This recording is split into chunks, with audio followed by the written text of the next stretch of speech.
আমি একবার রান্না বাড়া করেছিলাম, আমার মনে আছে, তরকারি রান্না করেছিলাম যখন আমি সৌদি আরবে ছিলাম। আমার ফ্যামিলি আমার সাথে ছিল, মিসেস হসপিটালে ভর্তি ছিলেন, তো বাচ্চাদের জন্য আমার মনে আছে আলু এবং ডাল দিয়ে একটা তরকারি রান্না করেছিলাম। দুর্ভাগ্যের বিষয় যে সেই তরকারি আমি ছাড়া পরিবারের সদস্যদের কেউ খায়নি।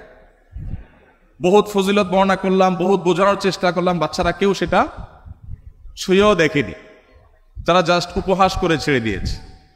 অথচ সে আলু আর ডাল রান্না করতে যে পরিমাণ কষ্ট আমার গেছে, যে পরিমাণ ঘাম আমার ঝরেছে, যে পরিমাণ পেরেশানি আমার হয়েছে, সেটা আমি বলে তাদেরকে বোঝাতে পারতাম না।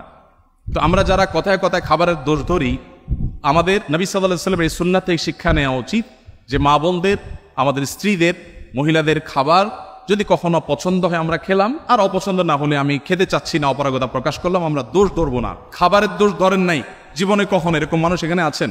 একজনও আছি আমরা? থাকলে হাত তুলতে পারেন। একজন হাত তুলছে। আপনি খাবারের দোষ কখনো ধরেন নাই? কিভাবে সম্ভব? খাবারের দোষ কখনো ধরেন নাই? লবণ কম হয়েছে, এর চেয়ে ভালো হইতে পারতো, এরকম কখনো বলেন নাই? মাশাআল্লাহ, তো আপনি তো মহামানব।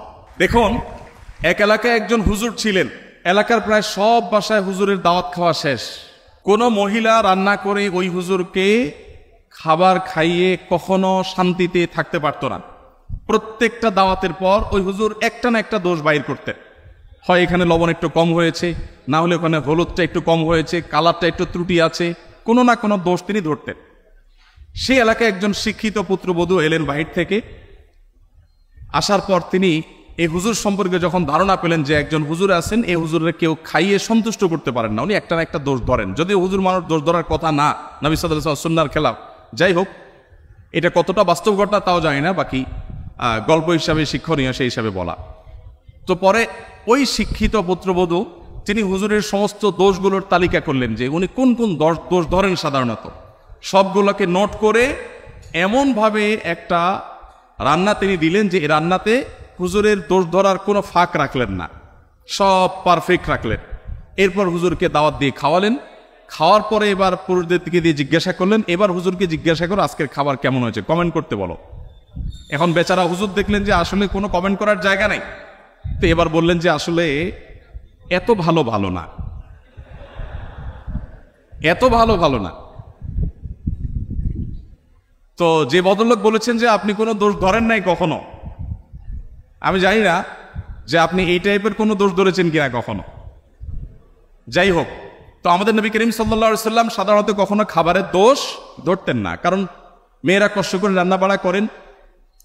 আমরা যদি একদিন এই দায়িত্বটা পালন করি তাহলে আমরা হাড়ে হাড়ে টের পাবো যে রান্না করা এটা কত মজার কাজ।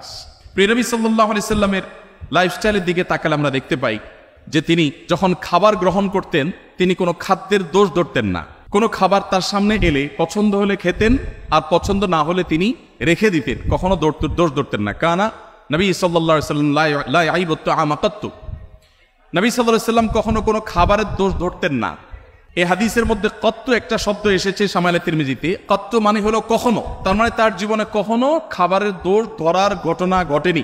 আমরা অনেক মুসলমান আছি, অনেক গুণে গুণান্বিত, আমি জানি না এরকম মুসলমান আমাদের সমাজে কয়জন আছেন। আমরা এখানে যারা আছি তারা কেউ বলতে পারবো কিনা যে আমার এই ক্ষুদ্র জীবনে, ফেলে আসা জীবনে আমি কখনো কোনো খাবারের দোষ ধরি নাই, আমার ভালো লাগছে তো খাইছি, আর না হলে নাই।